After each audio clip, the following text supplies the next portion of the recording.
हाम्रो घरको वरिपरि आएर घरि घरि म बसेको त्यसै हो र भन त्यसै हो र। ए ए भनेपछि हिजो राति 12 बजे आएको चोर तिमी पो हो? चोर रे?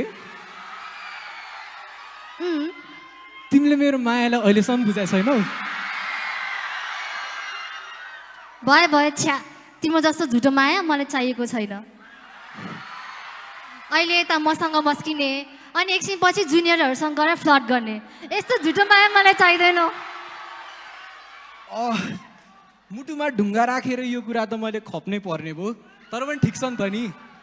गाइज एउटा कुरा के, आज हाम्रो हलको बत्ती गए पनि केही फरक पर्दैन। हाम्रो क्लास 11 को स्टुडेन्टहरूको ग्लोले नै हाम्रो यो हल पुरै रङ्गी बिचङ्गी भएको छ। त्यही त हाम्रा भविष्यका ताराहरू। सफलताको शुभकामना, सफलतामा लम्क, मिड भ्यालीको इतिहासमा तारा पनि चम्क। This is for you, class 11. Welcome to Mid Valley. ल भयो भयो, अब धेरै नाटक नगरौँ, कार्यक्रमलाई पनि अगाडि बढाउनै पर्यो।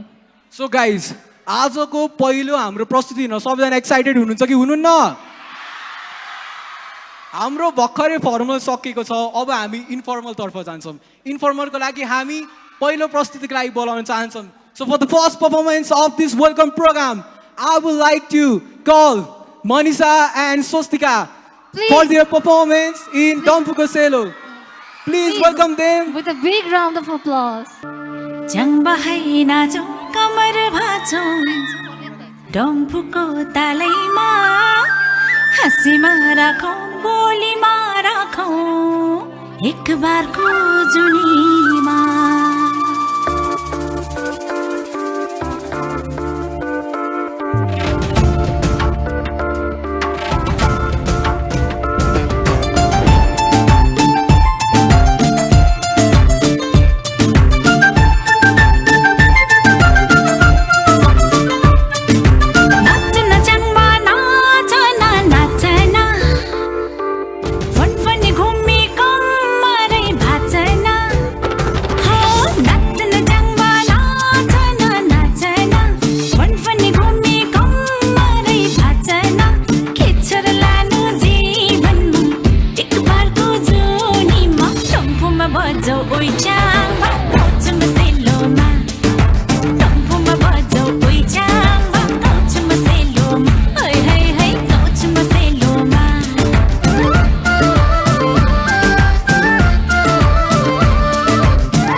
రాజమండ్రి రాగమంజరి మాయమ్మ పేరు తలవనోళ్ళు లేరు మేస్తిరి కళాకారుల ఫ్యామిలీ మరి నే గజ్జ కడితే నిద్రపోదు నిండు రాత్రి